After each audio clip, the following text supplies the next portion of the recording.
Morning, everyone. If you could be seated.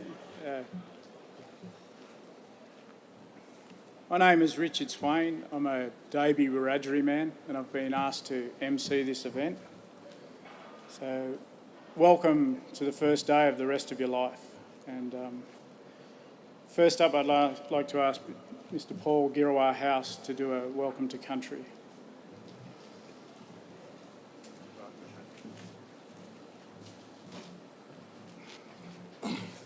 Amandangu, Waragawari, Richard, Yinjamal, Giju, Richard Swain, Wiradjuri Gibi, respecting Richard as a Wiradjuri man, Nina Nurambango on country. So Naramarang, Jumbura Bura Marambang Maranya, good morning everyone. You and Paul Girawar House. My name is Paul Girawar House. Nadu Maradu Mare Biringo, Gujigango, Nyambri, Nurumbango. I was born here at the centre of my ancestral country at the Old Canberra Hospital. God bless it. Anyone born in the Old Canberra Hospital? Great to see hospital alumni here this morning with me. Yinjamata Bala Boya Niyang Nurambango Bagarigan, respecting language, law, people and country. Murabango Bala Winganagu Yambuwan Bango Naranara. First to know the nature of things. Yillingalangbu, Gibabangu, Wugabu, Migabu, Diranilbang, Mayan, ladies and gentlemen, young men, young women, distinguished guests, Vice Chancellor Genevieve Bell, Chancellor Julie Bishop, the Honourable Julie Bishop, students, academics, Nyari, Njamali, Nyambri, Cambry, Gumal, Wogalu, Wallabaloa, Nunawu, Nagarigo, Wiradjuri, Mujigang, Yanangbu, Jayandu. My respects to Nyambri, Cambry, Wogalu, Wallabaloa, Nunawu, Nagarigo, Wiradjuri, elders past and present. Nyari and Jamarabu, Mujigango, Nurumbanjigo, Ninya Yiridu, my respects to all people and First Nation people from all parts of the country, Bango Nara Nara and the world, Nyambri, Cambry, Wogalu, Wallabaloa, Nunawu, Mayenga, Banya, Ninyoga, Nurumbanguldara, Nyambri, Cambry, Wogalu, Wallabaloa, Nunawu people, welcome you all to country. Nadu, Noya Goya Malang, Marambang Malang, it's wonderful, it's fabulous, Ninana, Nain Mura Buramba Birra, Wayambana, to share this welcome to country with you all here today. Nadu Wurigabigi Balabambu Gubu, Balagi Bangubu, Guingulila Dumbali now Murway Marambu. We listen to the old people, the ancestors, the elders, and they show us the good path, the right path, the straight path. Guingulila Bilingali now, Yamamali now, Wallamali now. They nurture us, they guide us, they protect us. Mambo Wara, Naminyagu, Wuragabinya Wuradaregu. Winningala go baligo, looking to see, listening to hear, and learning to understand. Niani Injamali Nurabangila Balanin, Wallawin Galanga, Bangbo Yaningingo, Niani Mawang Yao Biligigila, Yaman Bilgiri Yani, Bagarigan, Yaningingo. We look after country so it is healthy for all our children and our next generation, and for all our people we teach and we learn what is right for all on country. Murumaginya Yinjamara, Muramuru Wirimbira Nurambango. Living a respectful way of life cares for country. Yinjamara Wirimbira Marando Gobo, Gira Gobo, Yando Gobo. Respect is taking responsibility for the now, the past, the present and the future. Our welcome to country is always made in the spirit of peace and a desire for harmony and reconciliation for all people of modern Australia, and our main aim always to establish an atmosphere of mutual respect through the acknowledgement of our ancestors and the recognition of our rights to declare our special place in the pre and post history of the Canberra region. The name Canberra is derived from the name of our people and country right here, the Nyambri, the Cambry, Canberra. Gazetted Cambry Station on the 22nd of January 1834 under the New South Wales colonial government. Cambry Station here at the ANU campus. Yinjamara, Yinjamal Gijo, Yinjamarabu. Powerful Wiradjuri words on country, and they mean many good things. To go slow, be patient, be polite, be gentle, take responsibility, uphold. Yinjamara bala bala birida bina bina bina, yuwilla will wurawin nurambango. Respect can be found in the Cambry Creek and rivers and the breeze, quietly moving through country. Yinjamara bala bala walam wanga dabu, murun madan dabu, bama yu guru gambira. Respect can be found in the grinding stones and the carved trees made long ago on country. Going Goliala, Wijingayina, Wangara Daganda, Bapa, Yirinigo. Respect can be found in how our matriarchs dig for yams in Mother Earth. We've cared for Mother Earth since the dawn of time, and evidence of our sovereignty, our ownership, our statehood can be seen everywhere throughout the country. Our signature is in the land, not just our DNA. And taking care of country is important to us all. Yinjamal Gijul, Yambu, Wan Muranwaginya, Buradurai. Respect everything living and growing. The law of the land talks about Yinjamal Gijul Mayangalangbu, Yandu Mayangalangdu. Yinjamal Gijul Nyinyagi, giving respect and honour to all people from all parts of the country, then people will respect you. Maragaladal Walan Mayangalang. Hold fast to each other, empower the people. Walan Gunmala Maramara Gure, be brave, make change. Dirayawana, Murawara, Nawan Bira. Get up, stand up, and show up. It's wonderful you're all here today to share with us the start of this year, the commencement of ANU. We talk about Yinja Mara Mara Mara Nia Nyinya Girama Maranya. Respect that shapes us and lifts up the people. Yinja Mara Mara Mara Winanga Gigalana Mayin. Respect creates people who care for each other. Guayambana Nira Nurumbango.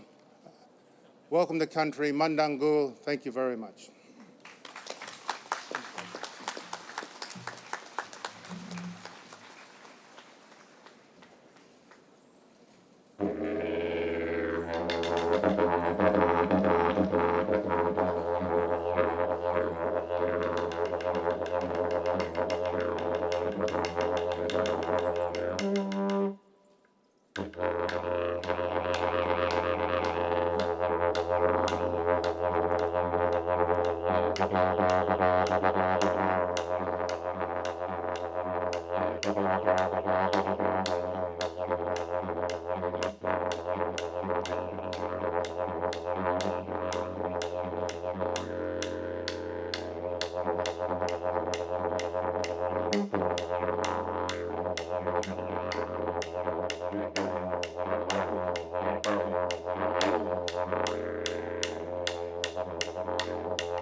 Thank you, Paul. Welcome to country is something you'll get used to if you're new to Australia. And country is, if it's nothing else, it's our soil, the water and the species that evolved here. And I heard respect. Respect is something lacking, unfortunately, in modern Australia. So most Australians can tell you they love the place, but do they love the place? Can they point to a square millimetre of this place that may love them? And respect for country. That's the main thing lacking in Australia. And you know, we're 100 extinctions in, and there's a lot of intelligent people out there, but we seem to be behaving poorly, and our landscape reflects that. So thank you, Paul.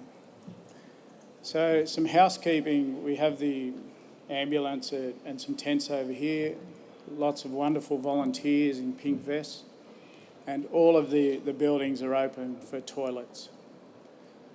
So for those of you, this is your first day, and challenging times, but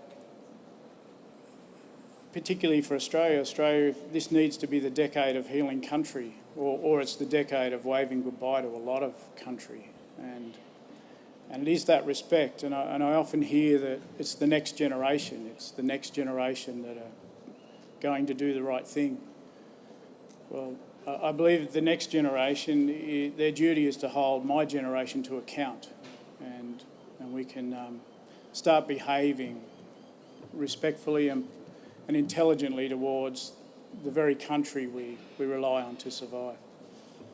So the next speaker I'll call up is our Vice-Chancellor, Genevieve Bell. She's actually the first female Vice Chancellor, and appointed in 2024. She holds a PhD in cultural anthropology at Stanford University and is a renowned anthropologist, technologist and futurist.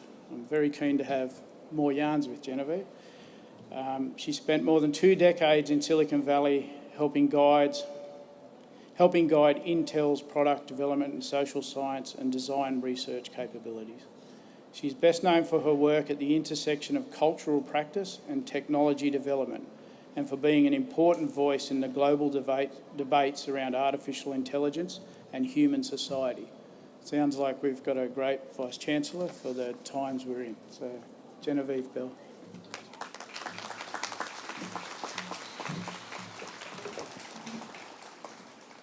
I made Richard promise he wouldn't read out my biography because it always intimidates me. And it makes me wonder what it is that I'm doing here as your Vice-Chancellor and what I'm doing back in Australia. But I wanted to begin by acknowledging where we are today on the lands of the Ngunnawal and the Ngambri people, and to pay my respects to elders past and present, and to acknowledge that we're on land that was always sacred and never ceded. And to think about the fact that it's not enough to acknowledge those things anymore, we also have to commit to making things different, making things better. I talk a lot about the fact that we have a responsibility to make the world a better place, to make it more fair, more just, more sustainable, and I think a little bit to tell stories that are more hopeful and optimistic about a future we can make together. And there's no better place to do that than on day one. Day one for all of you at this place. For some of you, it's your first day. For some of you, I know it's a return trip and we're grateful to have you back. For me, it's day 43 of being Vice-Chancellor. And I know there's some of you in the audience going, I don't even know what a Vice-Chancellor is. I wasn't entirely sure what it meant either when I said yes to the job. I certainly wasn't prepared for the wave of incredible support I've had from people, and also the wave of people's opinions about how I should be a Vice-Chancellor. I imagine for some of you, your parents and your friends have opinions about how you should be a student here too. I bet some of those are opinions about what you should study. I bet some of them are about how you should turn up and what you should do here. I have some solidarity with you in that. I was told as a Vice-Chancellor I couldn't wear sneakers. I was told as a Vice-Chancellor I shouldn't wear jeans. I was told as a Vice-Chancellor I should do something about my hair.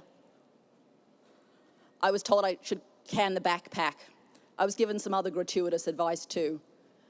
I suspect many of you have been given advice that is equally unhelpful. So I don't want to give you any advice, but I do want to tell you that being in a place like this is special. That being here is a moment in your life and an opportunity that you should lean into with every fibre of your being. I know for some of you it's the first day, and I remember what my first day was like here. It's a very long time ago.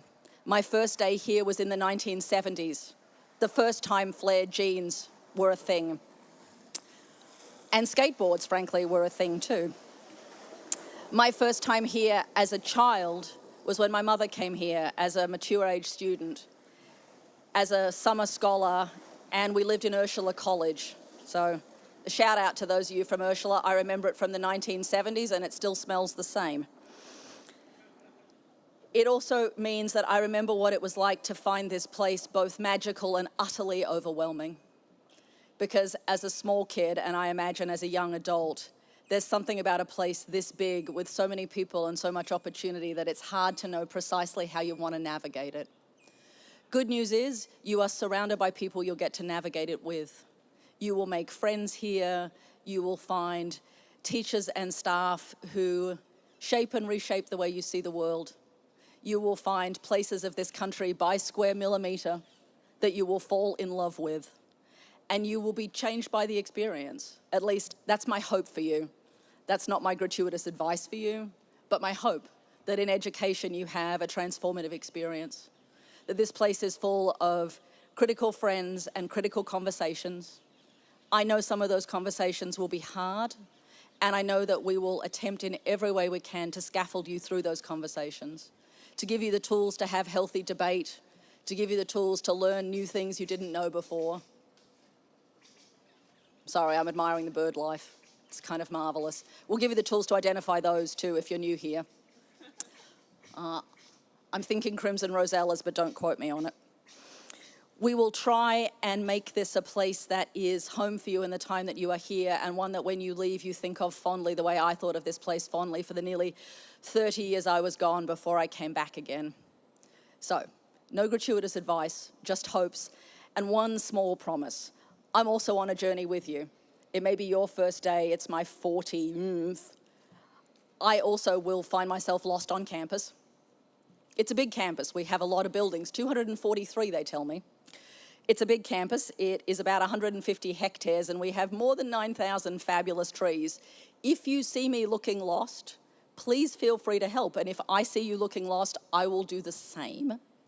I can guarantee you there is an app that doesn't always help you find everything, that will help you find many things. And yes, a girl from Silicon Valley is now going to tell you to find your mobile phone, open your app store of preference, and download the app for campus, which is helpfully called ANU OK. You will find it. It has maps. It has helpful guidance in it. It's a useful place to find out what's going on, as is every other way we will tell you about all the extraordinary things this campus has to offer. Not just your education, but a series of clubs, a series of societies, and a series of moments where you will get to, I hope, connect and find new pathways through. And I hope a year from now, those of you who are new will be sitting here again, and that you will help me welcome the next extraordinary cohort of people to this extraordinary place. So, here's the thing. Day one for some of you, repeat day for others. In those first days, it's okay for it to feel overwhelming.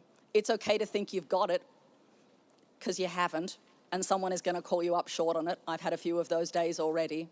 And it's okay to ask for help. It's okay to look a little bit lost.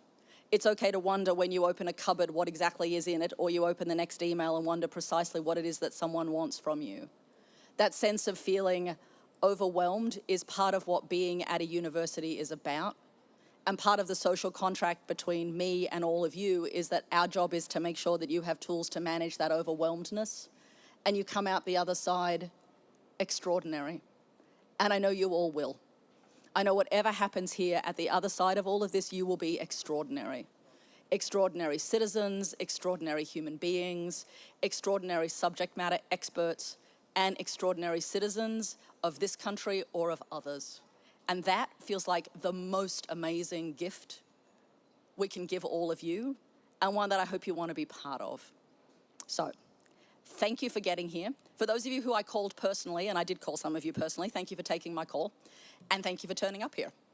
And with all of that, what I get to then do is also thank everyone who made today possible, and I hope you will join me in a round of applause for our admissions office, our residencies, people who help you find your accommodation, people who helped you get here, the people who organised today, because none of this happens magically or mysteriously. And I know I'm hugely grateful that we get to make this moment for all of you. So my thanks to the people who made all of that possible, and to my extraordinary Auslan translators too.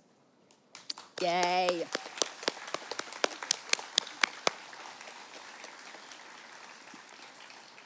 And because I know some of you are not physically here but online, you are missing a beautiful day on campus. The ground is unexpectedly green for February, the trees are green, the parrots are loud, and everyone here is, I think, full of the enthusiasm that I want it to be for day one. The last thing I get to do in my little roundup here is to welcome the keynote speaker for today. I'm incredibly excited that it's Ashley Streeter-Jones. She's an alumna of this university. She has a master in diplomacy from the ANU, and I have met her in many places beyond this one. The last time I have a feeling it was cold and we were in snow boots and thinking we were very far from home indeed. We're incredibly lucky to have Ashley with us today. She is the founder of Raise Our Voice Australia, a social enterprise that's mobilising young women and gender diverse people through education and community and campaigns. She was named the Victorian Young Australian of the Year finalist in 2024, and she's just a force of nature. And I always reckon when you want to start a year well, you should start it with forces of nature. So, Ashley, come on.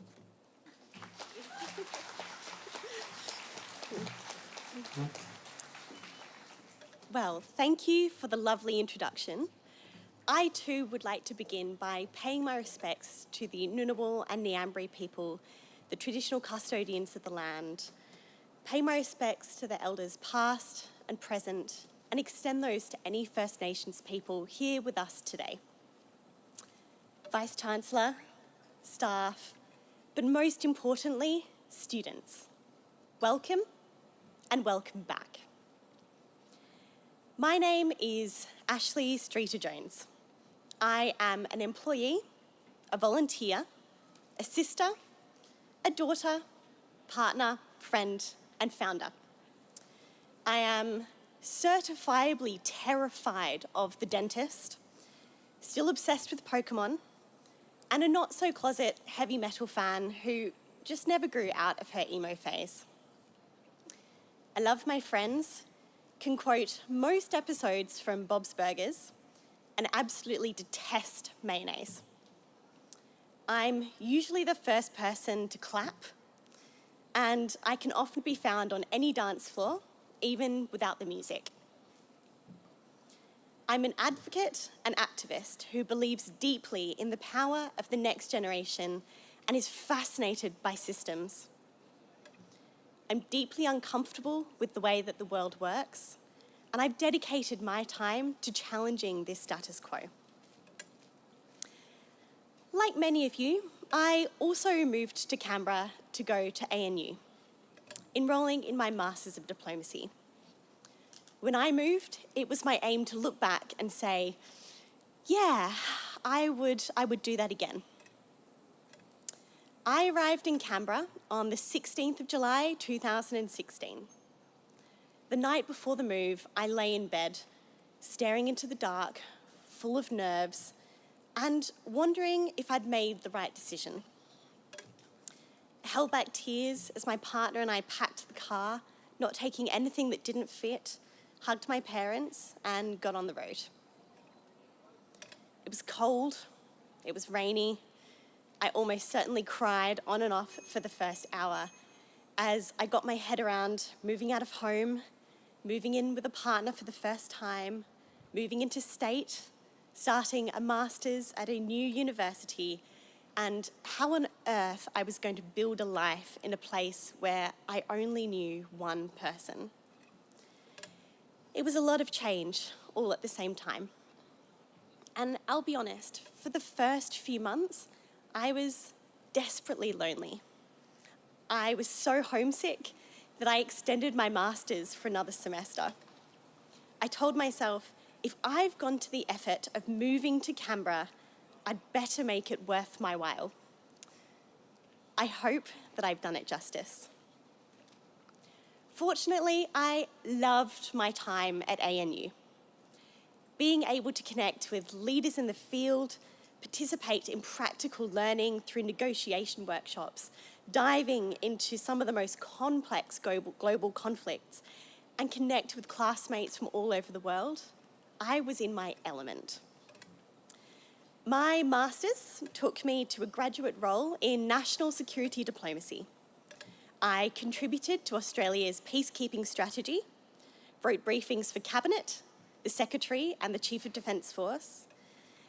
I led dialogues in Jordan and Fiji, led our engagement with Tuvalu, and have since applied those same skills in our COVID response, gender equality policy, and now in sexual violence prevention and response.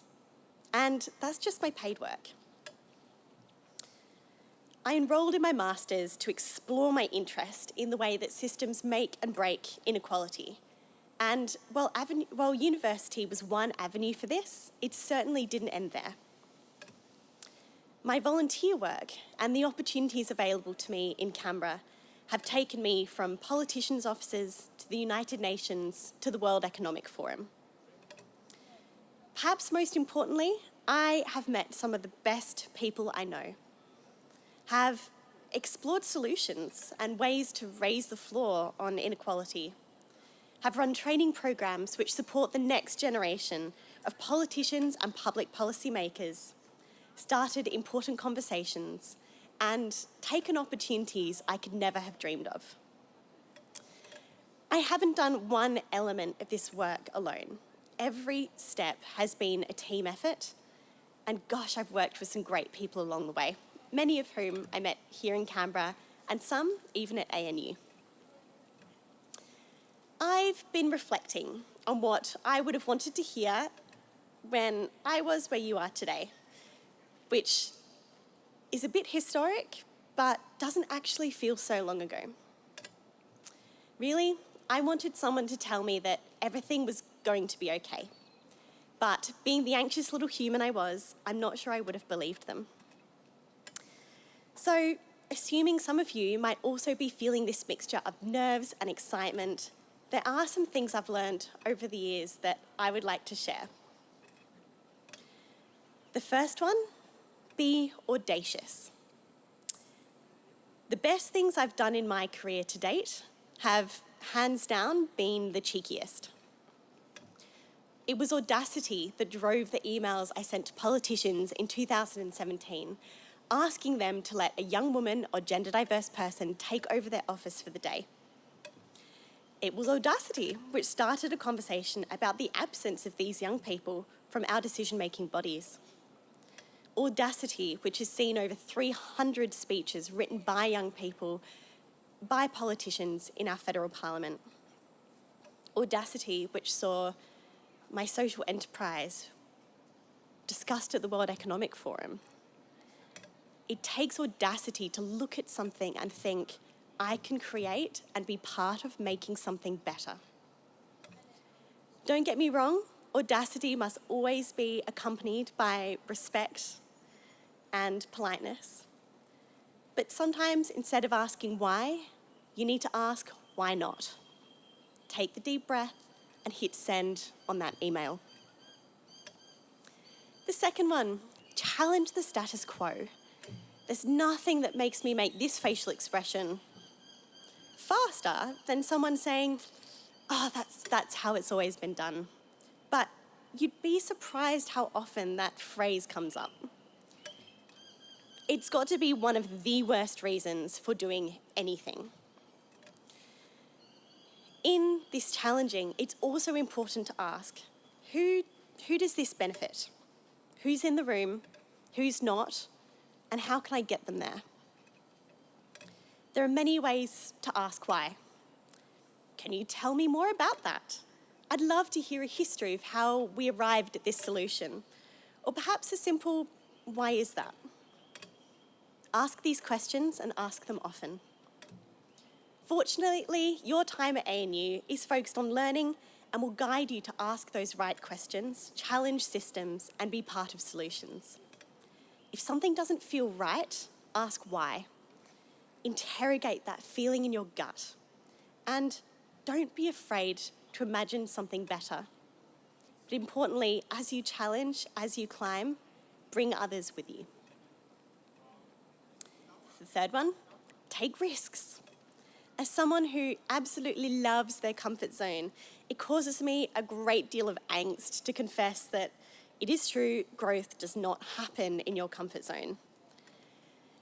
Probably like many of you, just hazarding a guess, I do have a significant fear of failure, and as the eldest daughter, an out-of-control guilty complex. So, eldest daughters here, I see you. The truth is, every time I apply for a job, grant, or opportunity, I am terrified. Every time I create something and put it out there, I'm terrified. And many times when I challenge things, I'm terrified. But very few things that are worth having come without risk. One of the most challenging days in my career was the day that I actually launched my social enterprise. I'd had many conversations with my mentor who'd taken me through the various scenarios. I'd delayed and delayed and delayed, done the cost-benefit analysis, and worked myself into a ball of stress. Pressing share on that social media post was like putting a piece of myself into the world for judgment and scrutiny. It was raw, it was uncomfortable, and gosh, I felt vulnerable. But 3 years on, we've grown to a team of 30, have graduated over 120 participants from our trainings, have released 2 research reports, and have received over 1,000 speech submissions to the Raise Our Voice in Parliament campaign, which has worked with over 80 federal politicians. Don't get me wrong, progress isn't linear, and there have absolutely been times where things have gone wrong, but it's been worth it.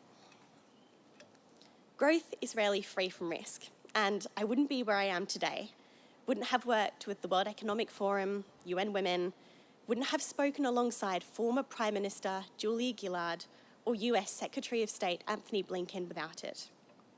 Take that calculated risk. Number 4, keep an open mind.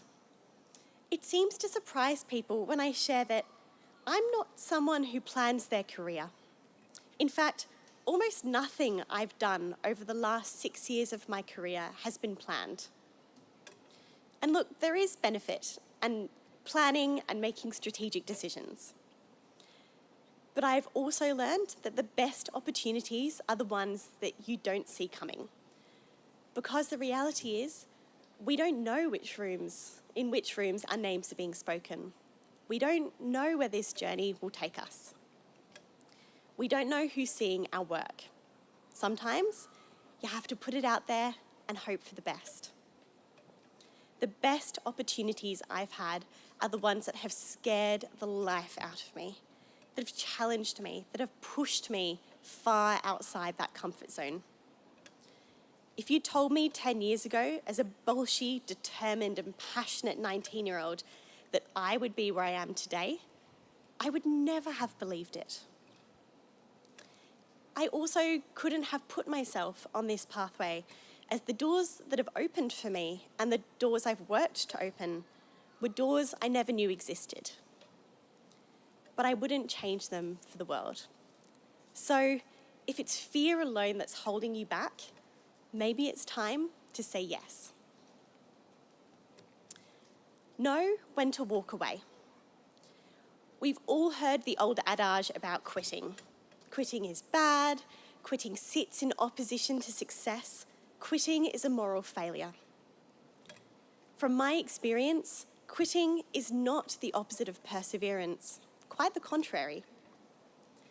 Sometimes the most powerful thing you can do in pursuit of success is knowing when to walk away. Like someone suggesting 2 a.m. fireball shots at Mooseheads. If you don't get that yet, you will before the semester is out. It's probably best at that point to just go home. Earlier in my career, I left a project, a venture that I'd co-founded and which I loved. But I'd realised it wasn't the right avenue for me to make the change that I wanted to make.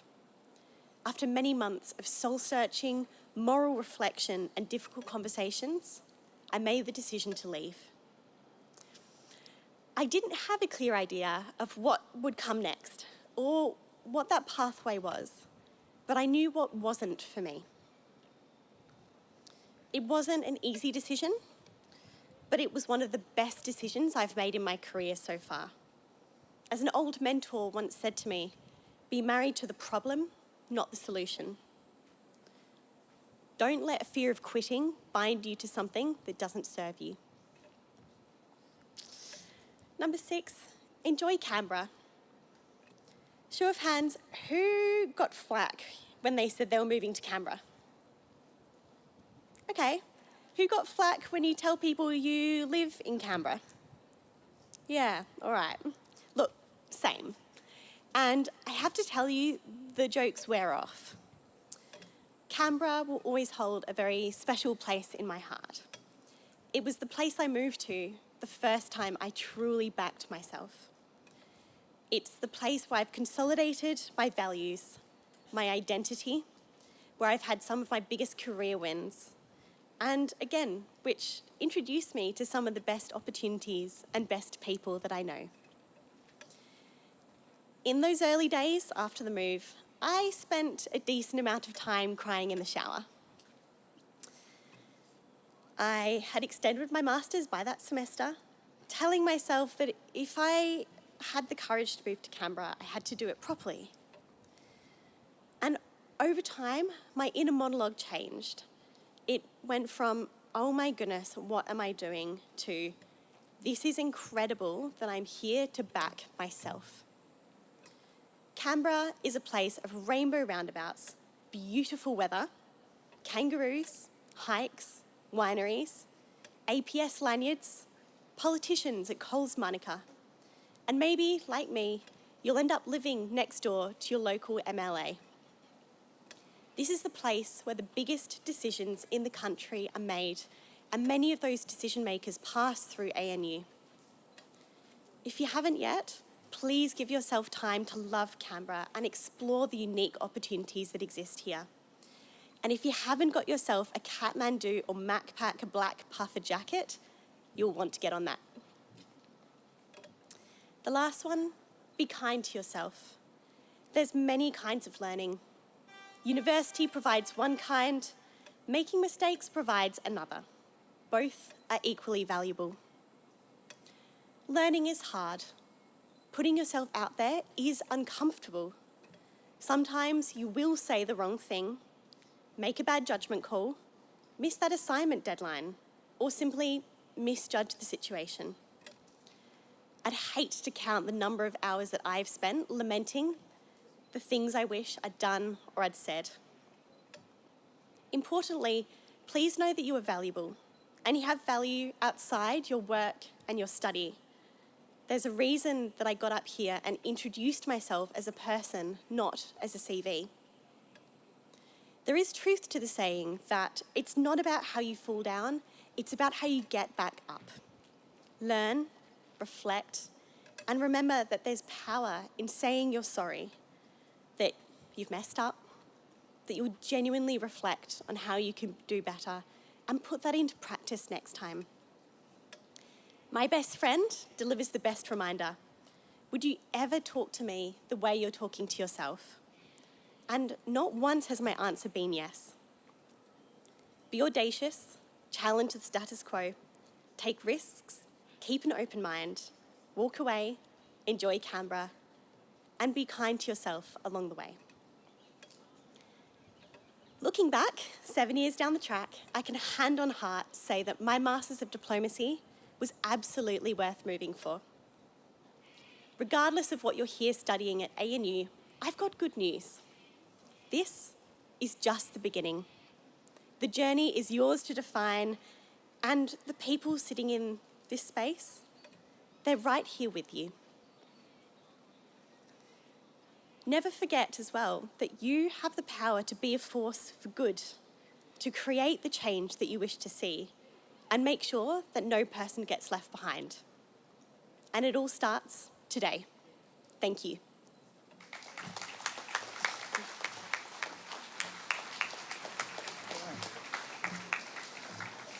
Thank you, Genevieve, and thank you, Ashley. I think we could give them both another round of applause.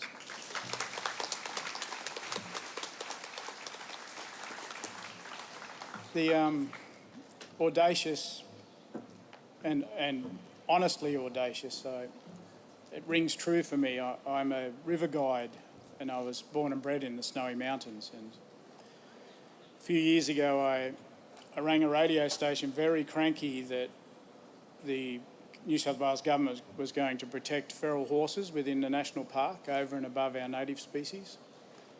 And I was brutally honest, a voice for country, and I live remotely. This is first gig as an MC actually, and I get to share the stage with these amazing people. And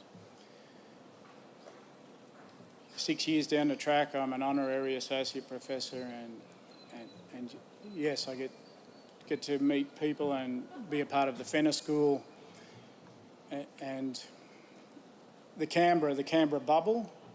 You'll hear that. It is a good bubble. It's an intelligent bubble, and it's needed. It's needed more than ever. That good bubble, that of people who are prepared to do the right thing by society and country, and it's needed now more than ever because we,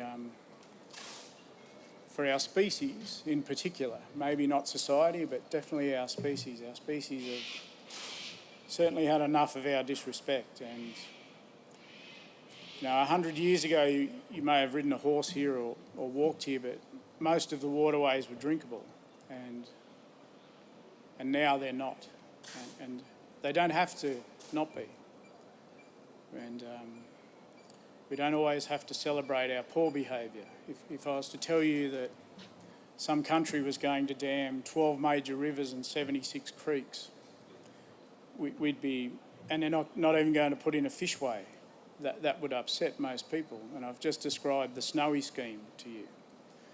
Now, we need these good bubbles, we need these great people to make the changes that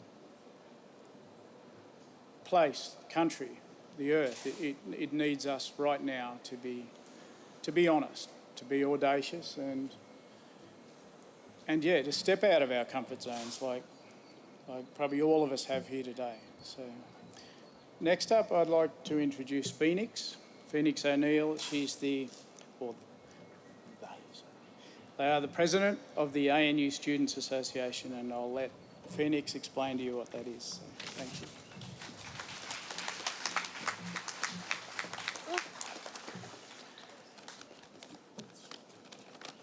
Good morning, everyone. I would like to thank Paul for the welcome to country that was delivered earlier, and I would also like to acknowledge that this event is taking place on Ngunnawal and Ngambri lands, and pay my respects to their connections to the lands and to the waters. I can imagine that this is many people's first time on Ngunnawal and Ngambri lands, and for some it may be even the first time that you're experiencing a welcome to country. During your time at the ANU, I encourage each and every one of you to learn about the traditional custodians of the lands, about the oldest continuing culture in the world for which we are so lucky to live on the lands of, and about the enduring survival and resilience that these peoples have had in the face of 200 years of colonisation. This always was and always will be Aboriginal lands. My name is Phoenix O'Neill, and I'm the president of the ANU Students Association, or ANUSA, which is your student union. We are the peak representative body for all students, and we advocate for students at a university level, organise events for students, we organise protests on important issues, and we provide free services for all students, such as our legal service and student assistance for any academic issues that you might be having, and free breakfast every day at the Brian Kenyon Student Space. This is ANUSA's first year representing both undergraduate and postgraduate students, and we are extraordinarily excited to be the student union for all students. I think that this change that we are now for postgraduate and undergraduate students also represents on a larger level that we're the union for each and every student, no matter who you may be. And we're your union. We want to be working for you. So if you have something that you want to see out of the university, please come to us and we'll be there. When I was approaching university, I remember spending a lot of my time wondering what being a normal university student looked like. You know, the day-to-day stuff. And now that I've been here for a while, I think I can tell you about 3 things that a normal student does. And much of it is similar advice to before, but I think it's still really important. First of all, a university student does study, unfortunately. You'll also sometimes not study when you really should be studying. O-Week will be full of academic advice on managing your workloads from your college, and I do encourage you to seek that out. But I also encourage you to remember this advice coming from a student. University is a time when you should push yourself, but not a time when you should be breaking yourself. Finding university hard is also normal, be it finding the content difficult or the fact that many students at the moment have to balance the content going to university with jobs. It is hard. We all find it hard at some point. But how do you deal with it being hard? Ask questions, whether it be to your course conveners or to your fellow students. And if you're physically or mentally unwell, feel free to ask for that extension. If you have an ongoing condition, find out what an education access plan is and apply for one. It will make your university degree more flexible, and I wish I had known that earlier.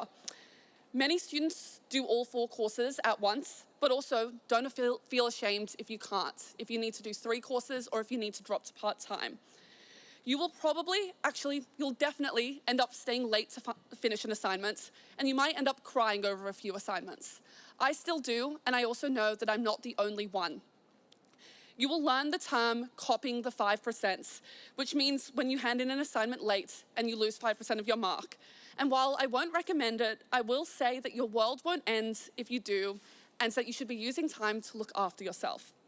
Study stressing you to the point of impacting your physical or mental health is unfortunately common, but it shouldn't be normal, and it shouldn't have to happen. If you ever find yourself in this position, reach out for help. your friends can help you, people at your hall can help you if you live on campus, and ANUSA, us, or the ANU colleges can help you with your academic situations. And there are several free services at the ANU that can help with your health. I don't want to scare you. This won't necessarily happen to you, but I also do want to be the voice that will remind you that if it does happen, that there's help to be had and that you can ask for it. The second thing that students do is they get involved and they have a social life. If you hear somebody tell you who's already graduated about their time at university, it's actually not usually about their time studying. It's about their time living on campus or with their university friends, their time involved in a club, or their time at the club. As much as study is important, a huge part of the normal university experience is outside of the classroom. When I moved to Canberra, I made a huge amount of new friends and I had my worldview diversified. You should spend your time in your first year, whether you're here from far away or you're from Canberra, meeting new people and making new friends, because many of these people will be your support system throughout your time here. I remember when I arrived, I met someone who was just over at the door next to me because my head of hall thought it would be funny to put Phoenix and Phoebe next to each other, and it was. And that person is still my best friend to this day and one of the most important parts of my support system. So it's important that you talk to people this week during O Week. In my time at ANU, I've sometimes worried about the fact that my study is impacted by me being involved in a lot of things. For example, you should get involved at your residential hall or with ANUSA's departments, which represents marginalised groups, or with a club. But these have been some of the most fulfilling things that I've done at the ANU, and I don't regret a second of it, even if it meant, perhaps, that an assignment didn't get the attention that it fully deserved. And you should also consider getting involved with protests, because honestly, are you a university student if you don't go to at least one during your time? We're in a critical time for students, with the cost of living and housing crisis, tertiary education funding being cut, and the cost of university increasing while we're being underpaid for our jobs. On a wider scale, we're facing a climate crisis, and it's a critical time for Indigenous rights and justice. It's normal to worry about these things, and it's normal to think about these things. His students have historically been stronger when we've stood together, and that's what we're here to do. You will be told in your classes to think critically about the content that you're looking at and about your readings. And we also want you to encourage you to think critically about the university and about the worlds that you live in. And the third thing, if you can let me be cheesy for just 1 second, is that there is no normal. I have friends who spend most of the week studying and friends who spend most of the week working. I know people involved with a million different things and people who spend their free time watching movies and chilling on their couch. I've seen a lot of people finish their degrees on time, but equally as many who have changed their degrees multiple times or who are taking a bit of extra time to finish it up. I have friends who excel academically, friends who struggle a lot with university, and most people lie somewhere in the in-between of there. Your time at university will be the most fulfilling if you spend your time doing things that are important to you. And it's normal to have absolutely no clue what that is while you're sitting here today, but your first year is the time where you'll figure out what that is. So please try new things. Try things that are outside of your comfort zone and talk to new people.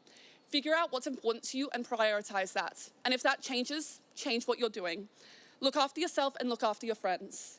Use your time at the ANU, not just to study, but to have fun, to get involved, to stand up for what you believe in, to be kind to yourself, and most importantly, to learn. Thank you.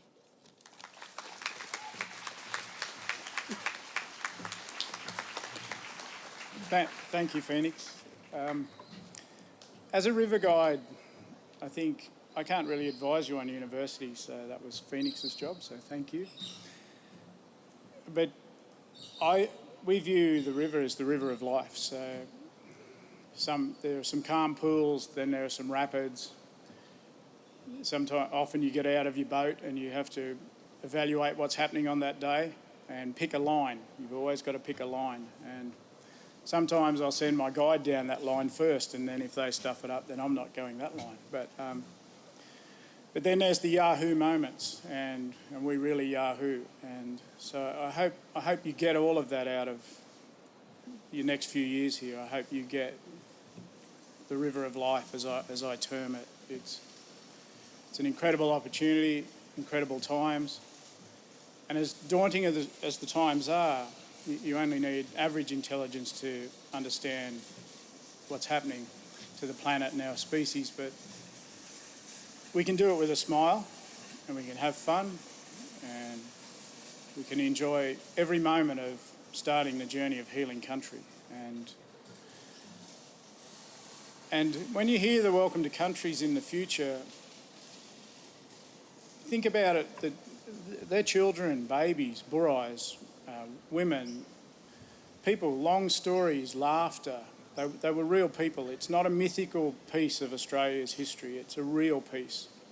And it's an important piece because modern Australia now needs to include itself in that journey, erase that line. And modern Australia needs to now step forward and accept the responsibility of custodianship and to start behaving like we are of here, we are from here, and it is now our journey to be today's custodians. And so thank you very much, everyone, and hope you had a great commencement ceremony in 2024. And our wonderful speakers, thank you. And I hope you all stay around to mingle.